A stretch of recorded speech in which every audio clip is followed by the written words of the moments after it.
दोस्तों, आज के इस वीडियो लेक्चर के अंदर हम लोग डिस्कस करने वाले हैं पेटी कैश बुक किसे कहते हैं, कैसे बनाई जाती है, इसका फॉर्मेट क्या होता है, ये कितने प्रकार की होती है। इस तरह की सारी बातें आज के इस वीडियो लेक्चर के अंदर हम लोग डिस्कस करने वाले हैं। तो नमस्कार, सत श्री अकाल, आदाब, अस्सलाम वालेकुम। मेरा नाम है इमरान और आप सभी का आपके अपने इस प्यारे से यूट्यूब चैनल कॉमर्स की दुनिया में दिल से स्वागत करता हूं। तो चलिए शुरू करते हैं आज के इस वीडियो लेक्चर को।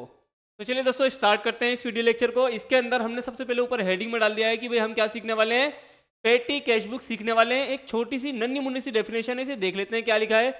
अ cash book in which receipts and expenses of small amount are recorded.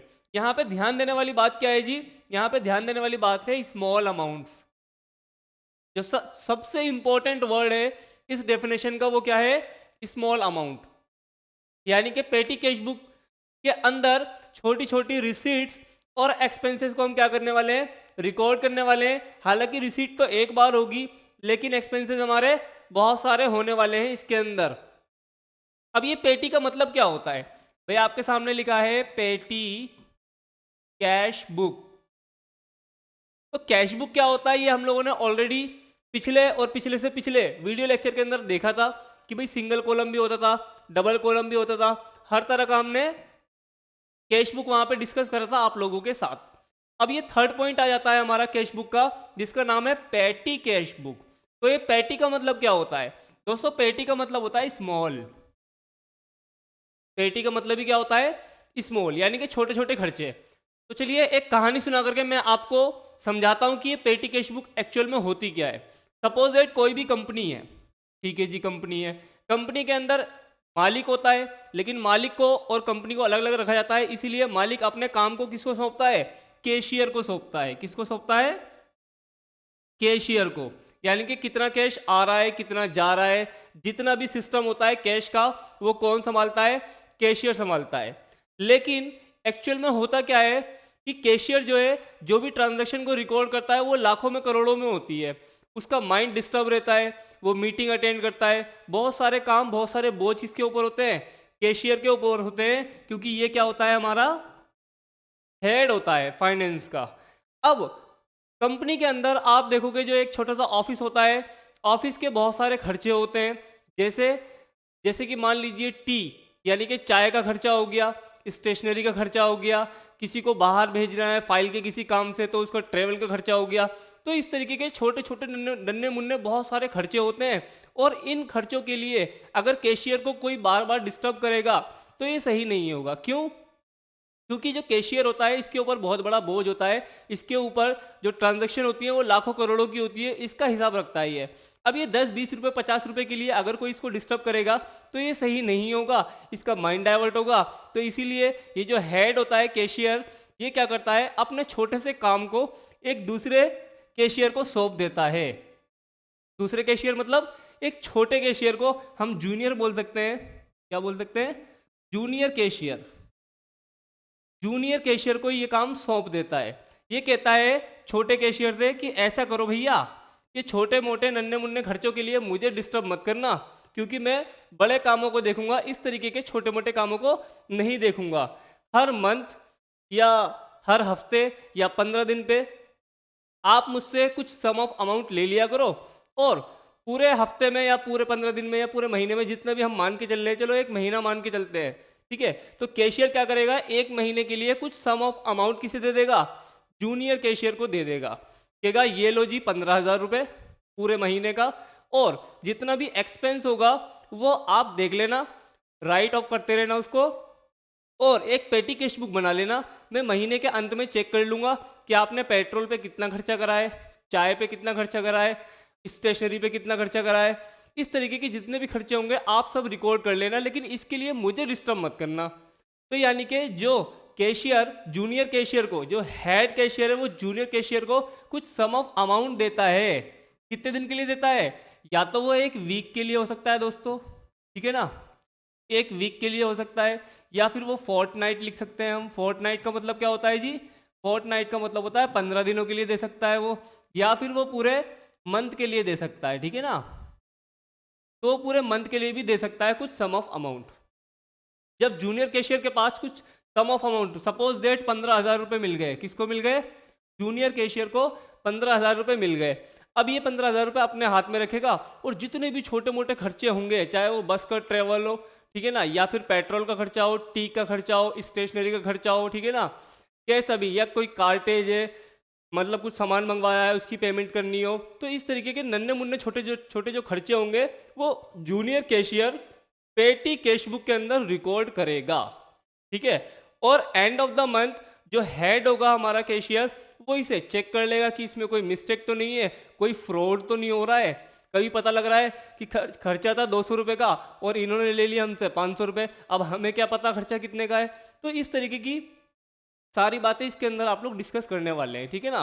तो पेटी कैश बुक बनाने के बहुत सारे फायदे होते हैं। फायदा नंबर 1, बड़े कैशियर का माइंड डाइवर्ट नहीं होगा। फायदा नंबर 2, कोई फ्रॉड नहीं हो सकता। और तीसरा फायदा क्या होगा कि इसके अंदर कोई एरर, कोई मिस्टेक वगैरह नहीं होगी, क्योंकि जो हेड है वो एंड ऑफ द मंथ इसे चेक जरूर करेगा कि भाई कोई मिस्टेक तो नहीं करी है। तो इसके फायदे ये होते हैं, ठीक है। अब पेटी कैश बुक का फॉर्मेट क्या होता है और ये कितने प्रकार का होता है ये भी हम देख लेते हैं। देखिए, जो पेटी कैश बुक होती है ये 2 तरीके की होगी। कितने तरीके की? 2 तरीके की होगी। पहली जो होती है वो होती है सिंपल कैश बुक। क्या होती है? सिंपल पेटी कैश बुक। और जो दूसरी होती है हमारी, दूसरी कौन सी होती है? एनालिटिकल पेटी कैश बुक। समझ जाओगे आप लोग, ठीक है ना। मैं ऑलरेडी बोल रहा हूं, पहली जो होती है वो कौन सी होती है? सिंपल पेटी कैश बुक होती है। ऑन द अदर हैंड जो दूसरी होती है वो होती है एनालिटिकल पेटी कैश बुक। तो ये 2 तरह की कैश बुक होती है, पेटी कैश बुक होती है, जो हम इस वीडियो लेक्चर के अंदर कवर करने वाले हैं। अब इसके फॉर्मेट की बात कर लेते हैं कि फॉर्मेट कैसा बनता है और इसे कैसे बनाया जाता है। तो सबसे पहले हम लोग देखने वाले हैं, किसे देखने वाले हैं?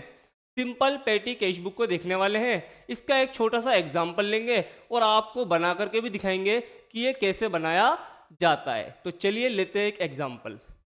तो चलिए दोस्तों, अब आप लोगों के सामने हमने एक फॉर्मेट बना दिया है। जो फॉर्मेट है हमने ऊपर डाल दिया है कि सबसे पहले हम क्या डिस्कस करने वाले हैं। सबसे पहले हम डिस्कस करने वाले हैं सिंपल पेटी कैश बुक। ओके, अब इसके अंदर कितने कॉलम आने वाले हैं, क्या क्या उसमें लिखा जाएगा, ये सारी बातें देख लेते हैं। सबसे पहला जो कॉलम होगा वो होगा अमाउंट रिसीव्ड, यानी कि जो कैश आपको प्राप्त हो रहा है बिगिनिंग ऑफ द मंथ, ठीक है ना। जो हेड कैशियर जूनियर कैशियर को अमाउंट देगा, वो सम ऑफ अमाउंट यहाँ पे रिसीव्ड के कॉलम में हम लोग लिख देंगे। इसके बाद है LF, बोले तो लेजर फोलियो। इसका कोई काम नहीं है फिलहाल आपका, इसे आप बनाएंगे लेकिन इसके अंदर अभी कुछ नहीं आएगा। अगर क्वेश्चन के अंदर दिया हुआ है लेजर फोलियो, कुछ पेज नंबर वगैरह दिया हुआ है तो आप लिख देंगे, अदरवाइज इसका कोई काम नहीं है। And next column is cash book folio. Cash book folio को अभी इसमें कोई काम नहीं है, लेकिन आपको बनाना जरूर है क्योंकि फॉर्मेट के मार्क्स मिलते हैं और कटते भी हैं अगर आप कुछ मिस कर देते हैं तो। एंड देन इसके बाद है डेट का कॉलम। डेट आपको पता है किस डेट में आपने कौन सी ट्रांजैक्शन की है, वो डेट इसके अंदर डाली जाएगी। एंड देन पर्टिकुलर्स, यानी कि किस चीज पे आपने पैसा खर्च करा है। पर्टिकुलर के अंदर आपको दिखाना पड़ेगा कि भाई वो स्टेशनरी का खर्चा है या कन्वीनियंस का खर्चा है या फिर आपने टी के लिए करा है या मिसलेनियस खर्चे हैं। जो भी बातें हैं पर्टिकुलर्स के अंदर वो लिखी जाती हैं। इसके बाद में अगेन LF आएगा, यानी कि लेजर फोलियो, वाउचर नंबर, और जो सम ऑफ अमाउंट आप एक्सपेंस कर रहे हो, खर्च कर रहे हो, वो अमाउंट का एक कॉलम बन जाएगा। उसके अंदर अमाउंट लिख दी जाएगी कि आपने किस चीज पे कितना खर्चा किया है। LF के अंदर कुछ नहीं लिखना, वाउचर नंबर कुछ नहीं लिखना, ठीक है ना। लेकिन मैंने इसलिए बताया है क्योंकि ये हमारा क्या है, एक बेसिक फॉर्मेट है और हम कुछ भी मिस नहीं करेंगे, भले ही उसके अंदर अमाउंट डाली जाए या ना डाली जाए। तो चलिए एक क्वेश्चन से स्टार्ट करते हैं। सबसे पहले हम देख लेते हैं अपना, मैंने एक क्वेश्चन आप लोगों के सामने प्रेजेंट करा है। पढ़ते हैं इस क्वेश्चन को। प्रिपेयर अ पेटी कैश बुक, यानी कि हमें एक पेटी कैश बुक प्रिपेयर करनी है on the impress system from the following. भाई यहाँ पे एक वर्ड जो आया है बड़ा अच्छा दिख रहा है मुझे, इम्प्रेस सिस्टम। ये इम्प्रेस सिस्टम क्या होता है? तो भैया एक बात बताइए, जो मैंने अभी आपको एक कहानी सुनाई थी कि एक हेड कैशियर होता है, एक जूनियर कैशियर होता है। हेड कैशियर कुछ सम ऑफ अमाउंट देगा किसको? जूनियर कैशियर को। और फिर जो जूनियर कैशियर है वो उस अमाउंट को यूज करेगा पूरे मंथ, ठीक है। तो यही जो सर्कल होता है जो ये एक्टिविटी है, इसी एक्टिविटी को हम बोलते हैं इम्प्रेस सिस्टम। यानी कि जब हेड कैशियर जूनियर कैशियर को कुछ अमाउंट देगा और उस अमाउंट को जो जूनियर कैशियर है वो क्या करेगा, पूरे मंथ खर्च करेगा अलग अलग चीज़ों पे। इसी को हम बोलते हैं इम्प्रेस सिस्टम। क्योंकि and of the month junior cashier से हिसाब भी लिया जाएगा कि आपने किस जगह पर कितना खर्चा करा है। तो इसी को हम बोलते हैं इम्प्रेस सिस्टम।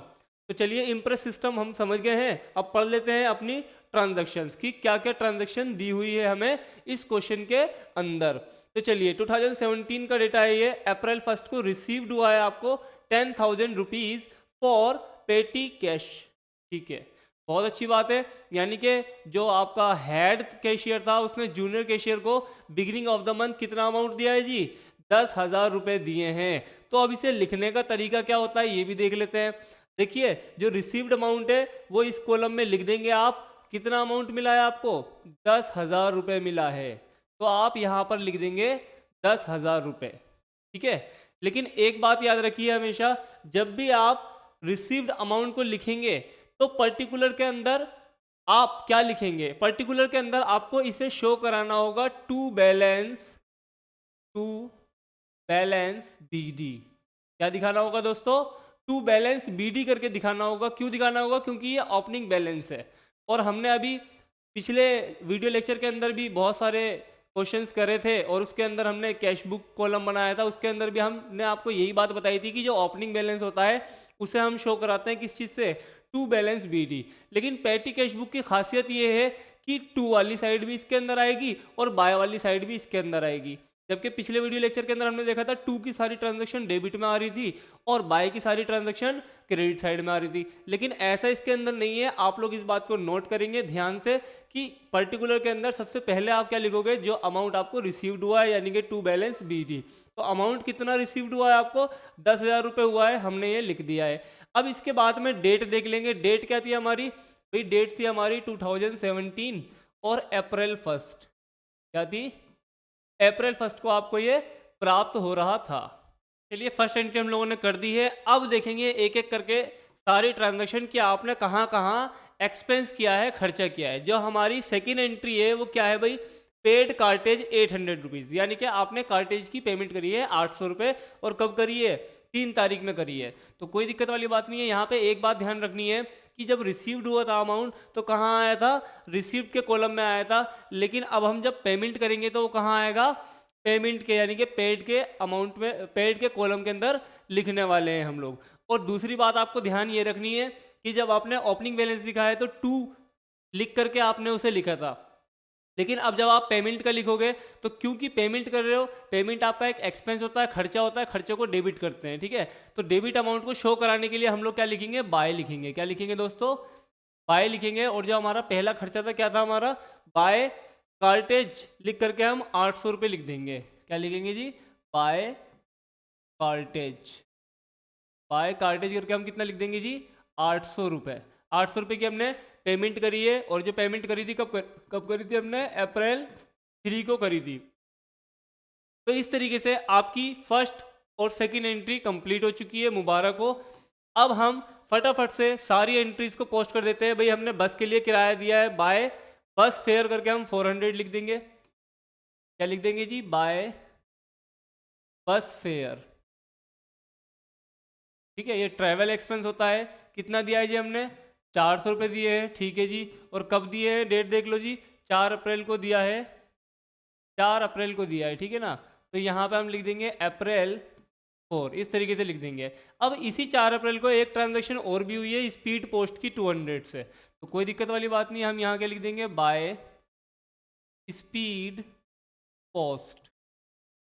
कितना दिया है जी हमने, 200 रुपीज़ दिया है। और यहाँ पे हम लिख देंगे अप्रैल 4 अगेन। ठीक है, अब कर लेते हैं अपनी नेक्स्ट एंट्री। नेक्स्ट एंट्री हमारी क्या है, पेड फॉर स्टेशनरी। स्टेशनरी के लिए आपने 700 रुपये दे दिए, तो हम क्या लिखेंगे जी, बाय स्टेशनरी।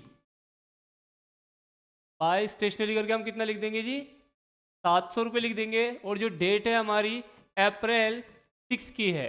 तो इस तरीके से अब हम जल्दी जल्दी सारी पोस्टिंग करने वाले हैं। तो कुर्सी की पेटी बांध लीजिए क्योंकि मौसम बिगड़ने वाला है।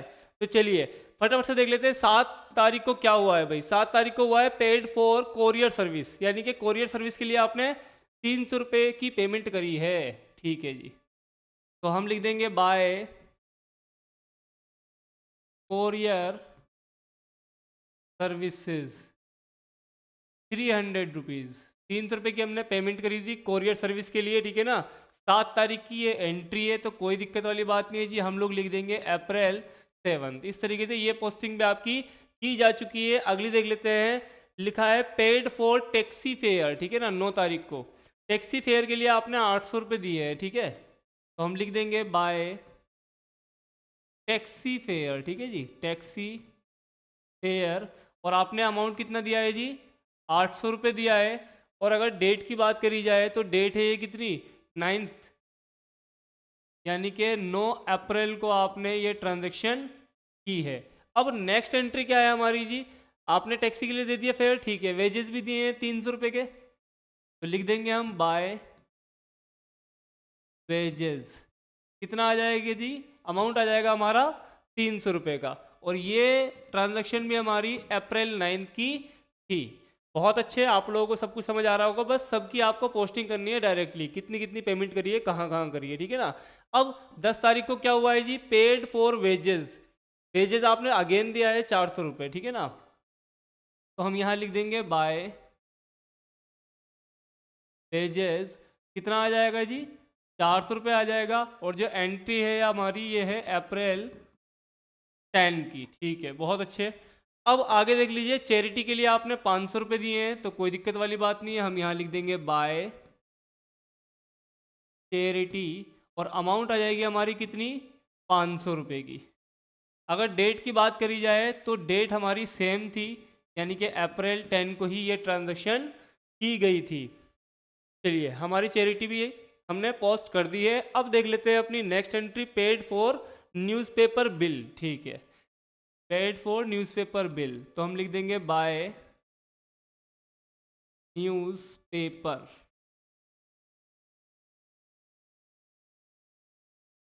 अमाउंट जो थी हमारी वो कितनी थी न्यूज़पेपर बिल की, 600 रुपये थी, 11 तारीख की थी, ठीक है।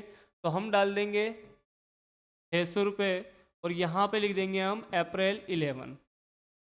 एक इंटरेस्टिंग नॉलेज देना चाहता हूँ, क्या आपको पता है न्यूज़पेपर की फुल फॉर्म क्या होती है? चलिए मैं बता देता हूँ, north east west south past and present event report, ठीक है। तो ये इसकी फुल फॉर्म होती है, बहुत अच्छी बात है।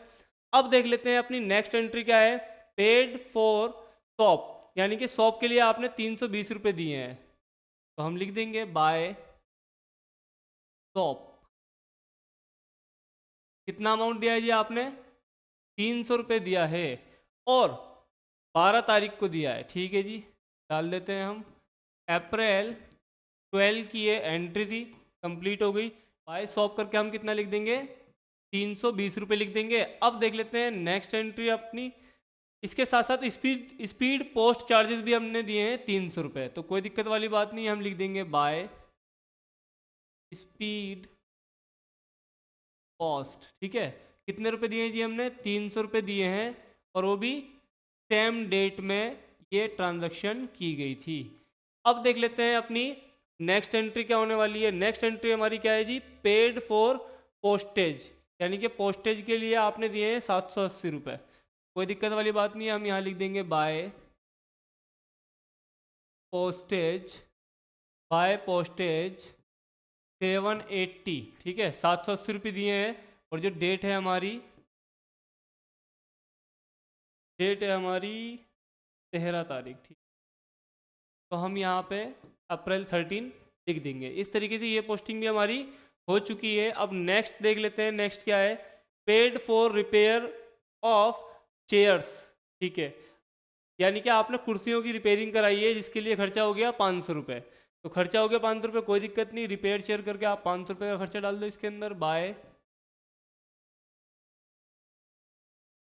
Repair chairs. अमाउंट कितना आ जाएगा जी, 500 रुपये का आ जाएगा। जो डेट है हमारी वो कितनी है, 14th है, कोई दिक्कत वाली बात नहीं है। हम 14 ये लिख देते हैं यहाँ पे, अप्रैल 14।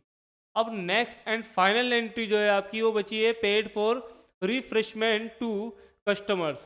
900 रुपीज़। तो कोई दिक्कत वाली बात नहीं है, यहाँ भी हम लिख देंगे बाय रिफ्रेशमेंट कस्टमर। कितना आ जाएगा? 900 रुपीज़ आ जाएगा। ठीक है, 900 रुपीज़, और डेट थी हमारी 15th, यानी कि अप्रैल 15। इस तरीके से हमने सारी पोस्टिंग कर दी है कि इन 15 दिनों के अंदर, यानी कि फोर्टनाइट में हम लोगों ने कितनी ट्रांजैक्शन की है, कितना खर्चा करा है, वो सारी अमाउंट हमने यहाँ पे लिख दी है। अब आपके मन में सवाल उठेगा कि क्या ये क्वेश्चन पूरा हो चुका है? तो जवाब होगा ना, बिल्कुल ना। ऐसा बिल्कुल नहीं समझना कि आपका कंप्लीट हो गया है क्वेश्चन। इसके अंदर थोड़ा सा एक फाइनल टच और बाकी है, देखते हैं उसे भी। तो चलिए दोस्तों, अब बात करते हैं थोड़ा सा आगे की। हमने अपने कॉलम को थोड़ा सा एडजस्ट कर लिया है क्योंकि स्पेस थोड़ा कम था, और इस क्वेश्चन को इसी फ्लो में आपको भी आगे बढ़ाना है। यदि आपने कॉलम छोटे बनाए हैं तो आप प्लीज़ उसे और एक्सटेंड कर लेंगे। अब बात करते हैं कि इसका एक फाइनल जो टच था वो क्या था। इसके अंदर फाइनल अमाउंट अब आपको क्या डालना है? देखिए, सबसे पहली बात तो आपको ये समझना है कि रिसीव्ड जो अमाउंट था वो आपका केवल एक बार हुआ था, तो आप यहाँ पे इसे लिख देंगे 10,000 रुपीज़। ठीक है, यानी कि आपको टोटल 10,000 रुपीज़ मिले थे। ऑन द अदर हैंड अगर मैं पेड की बात करूं तो पेड के अंदर भी सबसे पहले तो आप इसके इक्विवेलेंट आप एक लाइन और बना देना इस तरीके से, और यहाँ भी आप कितना लिख देना? 10,000 रुपीज़ लिख देना। तो दोस्तों, हमने सारी अमाउंट इसके अंदर लिख दी है। अब देख लेते हैं इसकी टोटलिंग की बात आती है। इसको जब हम टोटल करेंगे तो मैंने टोटल कर लिया है। जो टोटल आ रहा है वो कितना आ रहा है? इसका जो टोटल आएगा दोस्तों वो आएगा 7,800 रुपये। ठीक है, आप लोग भी कर सकते हैं। इसका जो टोटल आएगा हमारा क्या आएगा, यानी कि पूरे मंथ में जो हमने खर्च करे हैं वो कितने करे हैं? 7,800 रुपये करे हैं। तो इसको आप दिखाओगे कैसे? भाई यहाँ पे एक लाइन काटनी है आप लोगों को, और यहाँ पे लिख देना है आपको 7,800 रुपये। यानी कि ये टोटल 15 दिनों का आपका क्या हो गया? खर्चा आ गया, एक्सपेंस आ गया। चलो जी ठीक है, लेकिन अब आपका हो गया सर जी यहाँ पे आपने नीचे लिख रखा है 10,000 रुपये, इसका क्या मतलब है? तो भैया मतलब यही है जो मैंने अभी आपको बताया था कि 7,800 रुपये आपने खर्च करे हैं, तो इन हैंड आपके पास अब कितना कैश बचा होगा? तो हम उसे कैसे लिखेंगे? हम यहाँ लिखेंगे date April 15, end of the, यानी कि जो क्लोजिंग डे था, एंड ऑफ द मंथ नहीं बोलूंगा मैं, ठीक है ना। जो आपका क्लोजिंग डे था 15 अप्रैल का था, और अब जो आपके पास बैलेंस बचा होगा उसे हम शो कराते हैं बाय बैलेंस सीडी लिख करके। सीडी मतलब कैरीड डाउन, यानी कि इतना पैसा आपके पास बचा है 15 अप्रैल को। कितना बचा होगा भाई? 10,000 में से जब आप 7,800 घटाओगे तो आपके पास बचेंगे कितने? ये बचेंगे 2200, यानी कि 2,200 रुपये। कितना बचने वाला है दोस्तों? 2,200 रुपये। मैंने इसे रेड कलर से मार्क क्यों करा है? क्योंकि मैं शो कराना चाहता हूँ, जानबूझ के हाईलाइट करना चाहता हूँ कि आपका ध्यान आकर्षित हो। तो यानी कि आपके पास 15 अप्रैल को 2,200 रुपये बचे होंगे, और किस में से बचे होंगे? 10,000 रुपये में से बचे होंगे। तो अब क्या सवाल खत्म हो गया सर जी? बिल्कुल सवाल खत्म नहीं हुआ है, बल्कि एक फाइनल टच बाकी है इसके अंदर। अब आपको क्या लिखना है जी? ये जो आपका क्लोजिंग बैलेंस है ये अगले दिन क्या बन जाएगा? ओपनिंग बैलेंस बन जाएगा। यानी कि अगर मैं बात करूं अप्रैल 16 की, तो 16 अप्रैल को क्या दिखेगा? ये बैलेंस आपको ओपनिंग बैलेंस दिखेगा, यानी कि हम लिख देंगे टू बैलेंस बीडी। बीडी क्यों लिखा है जी हमने? बीडी इसलिए लिखा है क्योंकि ये हमारा क्या है? ओपनिंग बैलेंस है। तो ओपनिंग बैलेंस है तो ये वहां नहीं लिखा जाएगा, बल्कि कहाँ लिखा जाएगा? यहाँ लिखा जाएगा 2,200 रुपये। ठीक है ना, 2,200 रुपये हम इस तरीके से लिख देंगे। क्या अब सवाल खत्म हो गया? नहीं, अब भी सवाल नहीं खत्म हुआ, क्योंकि ये आपका ओपनिंग बैलेंस है। अब आप क्या करोगे? अगेन हेड के पास जाओगे और उससे कहोगे कि भाई 2,200 रुपये बचे हैं, अब अगले 15 दिन के खर्चा कैसे संभाला जाएगा 2,200 रुपये में? तो वो क्या करेगा? आपको अगेन ये 10,000 पूरे करके दे देगा, यानी कि वो इसके अंदर 7,800 रुपये और दे देगा आपको। तो 7,800 देते ही आपका ये कितना हो जाएगा? 10,000 दोबारा से कंप्लीट हो जाएगा। और इस बैलेंस को हम कैसे शो कराएंगे? यहाँ लिखेंगे हम अप्रैल 16 ही लिख देंगे, और चूंकि आपको कैश मिलेगा तो आप क्या लिख दोगे? To cash account. ठीक है ना, टू कैश अकाउंट। इस तरीके से आप इसे लिख देंगे, और ये जो होगा बैलेंस आपका 16 तारीख का ओपनिंग बैलेंस दिखेगा आपको। ठीक है ना, तो अब आपको 16 तारीख को अपने पास कितने मिल गए पैसे? 10,000 रुपये मिल गए। अब 15 दिन तक फिर से मौज करो, यानी कि जितने भी खर्चे हैं अपनी जेब से ही उसे राइट ऑफ करते रहो। तो ये जो बैलेंस आएगा टू कैश बैलेंस आएगा। ऐसे ही आप ऊपर भी लिख सकते हैं, अगर आप फर्स्ट टाइम बना रहे हो तो आप लिखोगे टू कैश अकाउंट, और यदि वो बैलेंस फॉरवर्ड किया गया है तो आप क्या लिख दोगे, टू बैलेंस बीडी, यानी कि वो ओपनिंग बैलेंस हो जाएगा। तो इस बात का आपको ध्यान रखना है, ठीक है ना। तो ये आपका एक क्वेश्चन था, एक छोटा सा नमूना था जो हम लोगों ने प्रेजेंट करा है, डिस्कस करा है। आई होप आप लोगों को समझ आ गया होगा। ये जो हमने बनाया था ये था सिंपल पेटी कैश बुक। लेकिन अब जो क्वेश्चन हम लेंगे वो लेंगे एनालिटिकल पेटी कैश बुक, ठीक है ना। देखते हैं उसके अंदर क्या क्या चीज़ें आने वाली है। ज़्यादा चीज़ें नहीं बढ़ेंगी, बस उसके अंदर क्या होगा, ये जितने भी खर्चे हैं सबका एक सेपरेट हेड बना दिया जाता है और फिर उसके बाद कैलकुलेशन की जाती है। चलिए देखते हैं उस क्वेश्चन को भी। तो चलिए दोस्तों, एक और क्वेश्चन हम लोगों ने आपके सामने प्रेजेंट करा है। क्वेश्चन मैंने वही लिखा है, लेकिन इस बार मैं इसको अलग तरीके से प्रेजेंट करने वाला हूं, जिसका नाम है एनालिटिकल एनालिटिकल पेटी कैश बुक, ठीक है जी, पेटी कैश बुक। तो दोनों में क्या डिफरेंस होता है सर जी, ये भी बता दीजिए तो मज़ा आ जाएगा। तो मैं आपको बिल्कुल बताऊंगा दोनों में क्या अंतर होता है। इससे पहले क्वेश्चन के अंदर आपने क्या देखा कि जितने भी एक्सपेंस है सबको आप एक ही सीक्वेंस के अंदर जोड़ते हुए चले गए और आपने लास्ट में बैलेंस बता दिया इतना बचा हुआ है, और नेक्स्ट मंथ का भी हमने एडजस्टमेंट कर लिया था। तो इस तरीके से हमने पहले क्वेश्चन को करा था। लेकिन इस बार क्या है, एनालिटिकल पेटी कैश बुक हम लोग बनाने वाले हैं, जिसके अंदर प्रत्येक एक्सपेंस का एक अलग हेड बन जाता है। Please point to be noted कि इसके अंदर जितने भी एक्सपेंस होंगे सबका एक अलग हेड बन जाएगा, एक कॉलम बन जाएगा, और प्रत्येक कॉलम के अंदर जितने भी हमारे एक्सपेंस होंगे वो हम फिल करते हुए चले जाएंगे। तो चलिए देखते हैं इसका सॉल्यूशन। सबसे पहले मैं फॉर्मेट की बात करूं, मैंने आप लोगों के लिए एक स्लाइड तैयार कर दी है। इसके अंदर हमने अगेन वही बात लिखी है कि भाई अमाउंट रिसीव्ड जो होगा वो यहाँ आने वाला है, ये कैश बुक फोलियो हो जाएगा, डेट हो जाएगा, वाउचर नंबर, पर्टिकुलर और अमाउंट, ठीक है।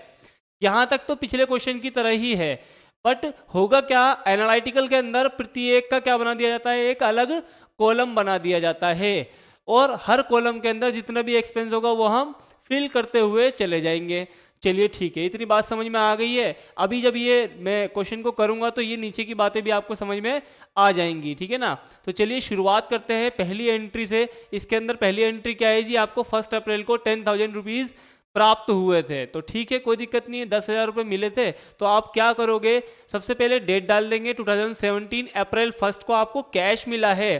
तो यहाँ पे स्टार्टिंग पॉइंट है ये, ठीक है, पिछला बैलेंस कुछ नहीं था, ये स्टार्टिंग पॉइंट है तो हम कैश लिखेंगे। लेकिन अगर ये अगेन मतलब कोई ओपनिंग बैलेंस अगर आपको दिया होता तो बीडी करके दिखाते, जैसे मैंने पिछले क्वेश्चन के अंदर दिखाया था आप लोगों को। तो वहाँ पे आप कैश भी लिख सकते हो और बैलेंस बीडी भी लिख सकते हो। तो कैश आपका कितना है इस समय, 10,000 रुपये, वो आप यहाँ शो कराओगे क्योंकि रिसीव्ड अमाउंट है ये आपका कोई एक्सपेंस नहीं है, खर्चा नहीं है जो आप इधर दिखाओ, ये आपको रिसीव्ड हुआ है, तो इसीलिए इसको हम कहाँ लिखेंगे, रिसीव्ड अमाउंट के कॉलम में लिख देंगे 10,000 रुपये 1 अप्रैल को। बस इतनी सी बात थी। अब बात कर लेते हैं सेकंड की। आपने कार्टेज के लिए पेड करे हैं 800 रुपये, तो कोई दिक्कत वाली बात नहीं है। अब हम लिख देंगे यहाँ पे कार्टेज अकाउंट, ठीक है ना।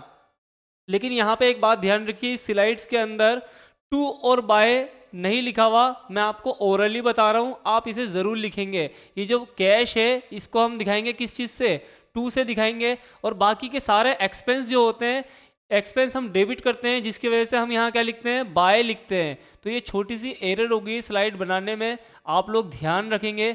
सबके आगे क्या होगा, बाय होगा, कहाँ तक, जहाँ तक के आपके एक्सपेंस थे, ठीक है जी। इस बात को आप ध्यान रखेंगे। और ये जो बैलेंस बच के आएगा यहाँ भी हम क्या लिखेंगे, बाय लिखेंगे। लेकिन ये जो ओपनिंग बैलेंस होगा इसको हम किससे दिखाएंगे, टू से दिखाएंगे, और ये जो कैश वाला अमाउंट होगा ये भी हम टू से दिखाएंगे। तो चलिए, जो मिस्टेक थी, जो एरर थी, वो मैंने कंप्लीट कर दी है, ठीक कर दी है। अब देखिए, जो एक्सपेंस था आपका क्या था, कार्टेज का एक्सपेंस था 800 रुपये का, तो टोटल अमाउंट 800 रुपये हमने लिख दिए इसके अंदर। और कार्टेज का एक कॉलम बना देंगे हम, कार्टेज का कॉलम यहाँ लास्ट में बना हुआ है, तो 800 रुपये आपको यहाँ दिख जाएंगे। और कोई अमाउंट अभी नहीं लिखनी है, कार्टेज का अमाउंट 800 है, और इसका एक कॉलम बना दिया हमने कार्टेज को शो कराने के लिए। चलिए ठीक है, अब देख लेते हैं भैया नेक्स्ट क्या है हमारा, पेड बस फेयर 400 रुपीज़, ठीक है। यानी कि आपने बस के अंदर ट्रेवल करा है और बस के अंदर ट्रेवल करने से आपका 400 रुपये खर्च हो गया, तो ये कन्वीनियंस के अंदर आने वाला है, तो कन्वीनियंस का चार्ज हो जाएगा 400 रुपये, ठीक है ना, जो कि आपका बस फेयर है बस। यानी कि यहाँ पे आपको लिखना है अमाउंट कितना खर्च करा है, और उसके आगे एक सेपरेट कॉलम जो कन्वेंस का बना हुआ है वो आप लिख दोगे उसके अंदर, ठीक है ना, 400 रुपये। नेक्स्ट हमारा क्या है, स्पीड पोस्ट के आपने 200 रुपये खर्च करे हैं। क्या करें हैं जी, 200 रुपये खर्च करें स्पीड पोस्ट के, तो पोस्टेज लिख करके हमने क्या लिख दिया, बाय पोस्टेज अकाउंट 200 रुपये, ठीक है ना। और पोस्टेज का जो कॉलम था आपको यहाँ दिख रहा होगा, यहाँ पे भी आपको क्या दिख गया, 200 रुपये का अमाउंट यहाँ पर दिख गया, ठीक है जी। अब नेक्स्ट हमारा क्या है, नेक्स्ट हमारा है पेड फॉर स्टेशनरी, यानी कि स्टेशनरी के लिए आपने कितने रुपए खर्च करे हैं, 700 रुपये खर्च करे हैं। दोस्तों डेट देखते रहना, डेट भी उसके अंदर लिखी हुई है, ठीक है ना। स्टेशनरी के लिए आपने 700 रुपये खर्च करे हैं, तो कोई दिक्कत वाली बात नहीं है। स्टेशनरी के 700 रुपये हम यहाँ दिखा देंगे, और प्रिंटिंग एंड स्टेशनरी का जो भी खर्चा होगा वो इसके अंदर आता चला जाएगा। लेकिन फिलहाल अभी हमारे 700 रुपये, तो हमने खाली 700 रुपये की एंट्री यहाँ पे दर्शाई है। और डेट भी देख लो, डेट हमारी क्या है, स्टेशनरी की 6 अप्रैल है, तो यहाँ पे डेट आती चली जाएगी जो जो हमारी ट्रांजेक्शन बनती रहेगी। चलिए बहुत अच्छी बात है, समझ में आ रहा होगा आप लोगों को। 7 अप्रैल को क्या हुआ है भाई, पेड करा है आपने कोरियर सर्विस के लिए 300 रुपये, ठीक है, इसे भी निपटाते हैं, ठीक है ना। तो 7 अप्रैल को देखिए कोरियर सर्विस के लिए आपको कितने दिख रहे हैं, 300 रुपये दिख रहे हैं। और ये भी कोरियर सर्विस जो है ये किसके अंदर जाने वाला है, हमारा पोस्टेज के अंदर आने वाला है, ठीक है। इसी कॉलम के अंदर इसको हम लिखेंगे क्योंकि वो दोनों ही एक्सपेंस सेम होते हैं। चलिए नेक्स्ट हमारा क्या है, 9 तारीख को क्या हुआ है, पेड फॉर टैक्सी फेयर, यानी कि कन्वेंस के अंदर जाने वाला है। टैक्सी का फेयर 800 रुपये है और वेजेस है 300 रुपये, तो कोई दिक्कत नहीं है। देख लेते हैं जी, कन्वेंस के अंदर आ जाएंगे 800 रुपये, ठीक है, 800 रुपये अगेन कन्वेंस के अंदर आ गए क्योंकि आपने टैक्सी के लिए दिया है फेयर। और वेजेस जो है आपका 300 रुपये था। ये दोनों ही एंट्री हमारी क्या थी, सेम डेट की थी, 9 तारीख की थी, तो हमने लिख दिया है इसको। अब वेजेस का जो है हमने पहले ही एक कॉलम बनाया है, ये रहा बना हुआ है, 300 रुपये इसके अंदर आ जाएंगे, ठीक है ना। और 800 रुपये हमारे किस में चले जाएंगे, कन्वेंस के अंदर चले जाएंगे। तो इस तरीके से जो जो कॉमन अमाउंट होगी वो उसी कॉलम में आएगी। लेकिन अगर कोई नया खर्चा आ जाता है तो उसके लिए एक अलग कॉलम बना दिया जाता है। अब देख लेते हैं अगला हमारा क्या है भाई, हमने 10 तारीख को वेजेस पेड करे 400 रुपये, और चैरिटी कर दी हमने कितनी, 500 रुपये की, तो कोई दिक्कत नहीं है। वेजेस का तो हमने कॉलम बना रखा था, याद होगा आपको, देखिए वेजेस का हमने कॉलम बनाया 300 से। तो अगेन 10 तारीख को क्या हुआ है, आपने वेजेस दिए हैं कितने, 400 रुपये दिए हैं, तो इस बार वेजेस कितना आ जाएगा जी, 400 रुपये यहाँ फॉरवर्ड कर दिया जाएगा। वेजेस का कॉलम बना हुआ था तो नया बनाने की ज़रूरत नहीं है। इसके बाद चैरिटी एक नई चीज़ है, तो चैरिटी के लिए भी दिए हैं आपने 10 तारीख को ही, कितने रुपये दिए हैं जी, 500 रुपये दिए हैं। तो अब चैरिटी का जो है खर्चा वो एक मिसलेनियस एक्सपेंस के अंदर जाने वाला है। यानी कि मिसलेनियस एक्सपेंस का मतलब क्या होता है कि देखिए पेटी कैशबुक जो हम बना रहे हैं, तो पेटी कैशबुक के अंदर भी बहुत सारे क्या होते हैं, खर्चे होते हैं। अगर हम सबके लिए ही सेपरेट हेड बनाना शुरू कर देंगे तो भैया ये बहुत ही लेंदी हो जाएगा और फिर ये हमें डिस्टर्ब करना शुरू कर देगा। तो इसीलिए जो मेन हेड होते हैं, जो मेन खर्चे होते हैं, उसके लिए तो हम एक सेपरेट कॉलम बना देते हैं, लेकिन बाकी खर्चों को हम मिसलेनियस एक्सपेंस के अंदर डाल देते हैं। तो चैरिटी जो एक मिसलेनियस एक्सपेंस है, तो हमने चैरिटी का अमाउंट किस में डाल दिया, मिसलेनियस के अंदर डाल दिया 500 रुपये का, ठीक है ना। तो ये आपको शो हो रहा होगा, ठीक है ना, 500 रुपये हमने डाल दिए है और ये 10 तारीख की एंट्री थी। चलिए बहुत अच्छी बात है, आपको समझ आ रहा होगा आई होप। अब देख लेते हैं नेक्स्ट एंट्री क्या है हमारी।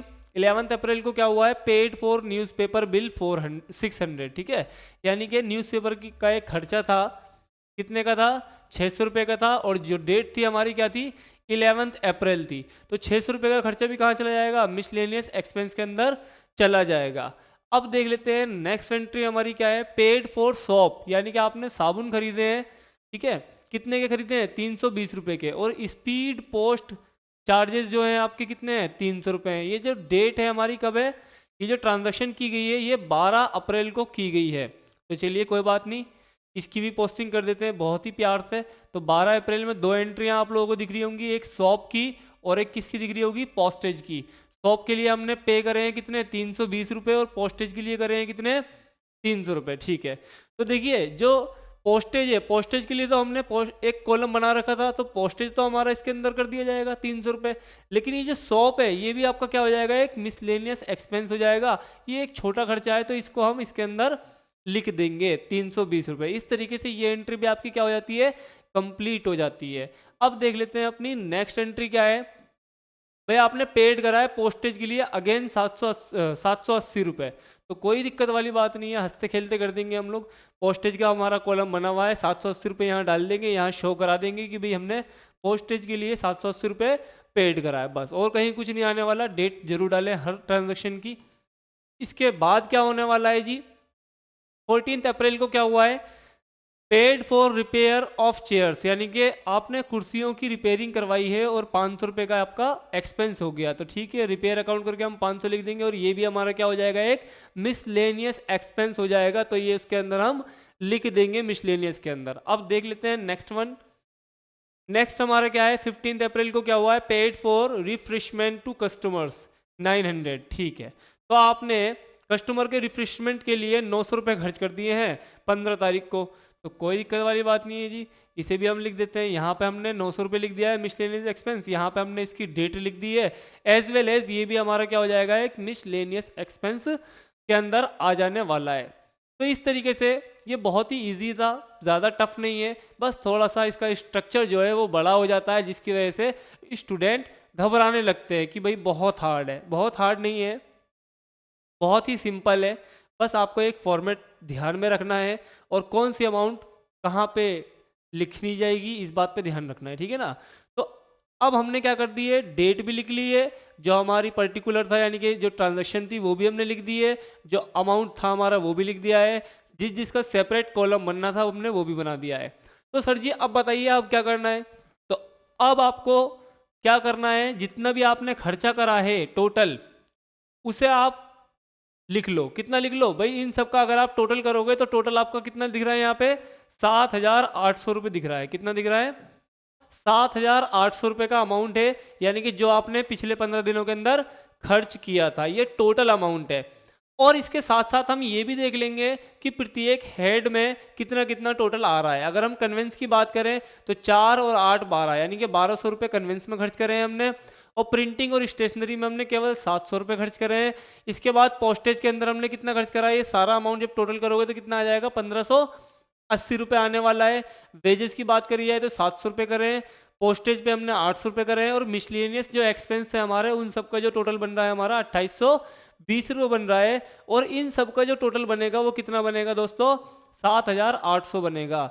इसका अर्थ ये हुआ कि 15 दिनों के अंदर यानी कि 15 अप्रैल तक जो आपने खर्च करा है अब तक, वो खर्च करा है 7,800 रुपये आउट ऑफ 10,000, यानी कि आपको जो मिले थे वो कितने मिले थे, 10,000 रुपीज़ मिले थे, और जिसमें से 7,800 रुपये आपने खर्च कर दिए हैं। तो यानी कि बचा कितना होगा बैलेंस, अब तो देख लेंगे। इसको लिखने का तरीका क्या है, 7,800 हमारा टोटल आया था, इसके बाद थोड़ा सा स्पेस देना है, और यहाँ भी आपको कितना लिखना है, 10,000 लिखना है, एज वेल एज यहाँ भी क्या लिखना है, 10,000 लिखना है, क्योंकि ये तो आपका रिसीव्ड अमाउंट है तो 10,000 होगा ही, लेकिन ये आपका एक्सपेंस का कॉलम था जो आपने खर्च करा था। अब देख लेंगे दोनों का डिफरेंस, यानी कि 10,000 में से 7,800 रुपये आपने खर्च कर दिए हैं, तो भैया बचा कितना, तो बचा है 2,200 रुपये। कितना बचा है, 2,200 रुपये आपके शेष बचे हैं। कब बचे हैं, 15 अप्रैल को बचे हैं। तो इसको जो हम शो कराएंगे वो कराएंगे बाय बैलेंस CD लिख करके। CD बोले तो कैरीड डाउन, कैरीड डाउन बोले तो नेक्स्ट मंथ जो अमाउंट आगे फॉरवर्ड किया जाता है, ठीक है ना।